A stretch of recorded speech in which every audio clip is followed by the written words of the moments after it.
तर सर्वात प्रथम मी इथे 5 ते 6 वांगे घेतलेले आहे अशा पद्धतीने मीडियम साईजमध्ये। तर इथे मी अर्धा वाटी शेंगदाणे भाजून घेतलेले आहेत।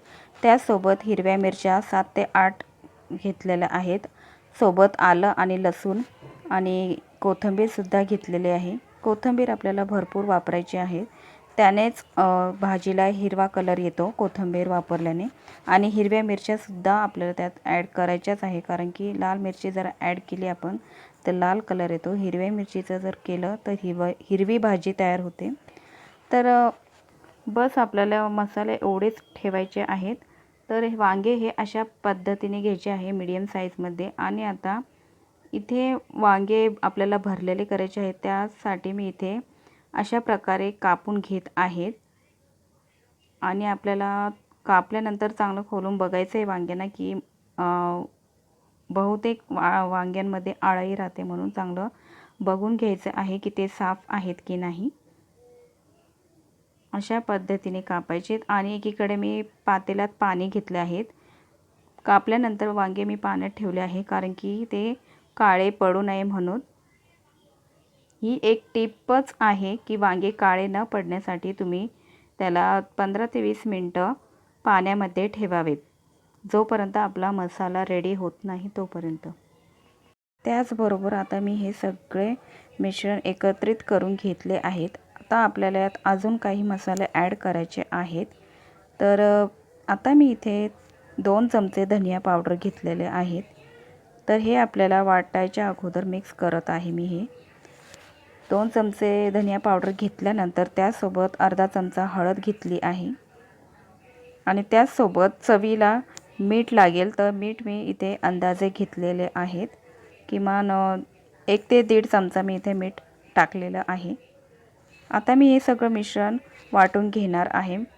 तुम्ही बघू शकता इतपत तयार झालेला आहे मसाला, आणि पूर्ण ग्रीन कलरची ग्रेव्ही तयार झालेली आहे। एकदम छानसा कलरही आला आहे। तर आता मी पाण्यातून वांगे काढलेले आहेत बाहेर, आणि आता त्यात मी ही जी ग्रेव्ही तयार केलेली आहे ते मी आता यात भरून ठेवणार आहे सगळेच वांगे।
द्यायची वेळ झालेली आहे।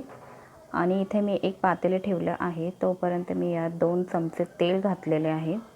तेल थोडं गरम होईपर्यंत वाट बघायची आहे। त्याचनंतर फोडणीसाठी सर्वात प्रथम मी इथे कढीपत्ता घालणार आहे। त्याने काय होतं की एक छानसा स्वाद येतो भाजीला। कढीपत्ता चांगला तडकल्यानंतर आता मी इथे जे वांगे भरलेले आहेत ते इथे मी तेलात ॲड करणार आहेत। आणि थोडंसं एक वाफ घेऊन प्लेट ठेवून वाफ घेणार आहेत। त्याने काय होते की वांगे चांगले थोडेसे लाल ब्राऊन होईल अशा पद्धतीने। तर पुढे तुम्ही बघा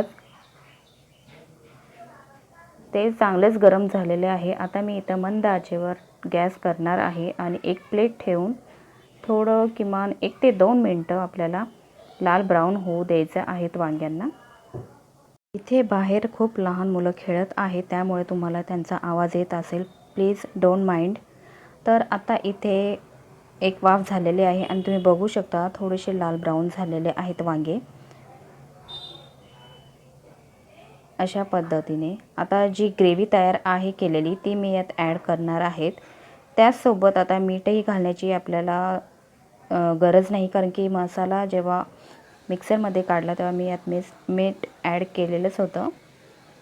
तर आता मी इथे ग्रेव्ही टाकल्यानंतर पुन्हा एक वाफ घेणार आहेत, कारण मसाला चांगला भाजला जाऊन चांगला शिजून निघेल यासाठी किमान 5 मिनटं मी याला उकळी येईपर्यंत ठेवलेलं आहे. तुम्ही बघू शकता खूप छानसा कलर आणि ग्रेव्ही तयार झालेले आहे. खूप छान कलर आला आहे, ग्रीन असा हिरवा कलर. भाजी खूप छान लागते, खूप टेस्टीही लागते. तुम्ही एकदा बनवून तर बघा, बोटं चाटत राहाल तुम्ही. तर बघू शकता खूपच छान ग्रेव्ही. आणि आता मी इथे किमान एक ग्लास छोटासा एवढं पाणी ॲड केलं आहे, कारण की आपल्याला इथं वांगे शिजण्यासाठी किमान 1 ग्लास पाणी पुरेसे होते.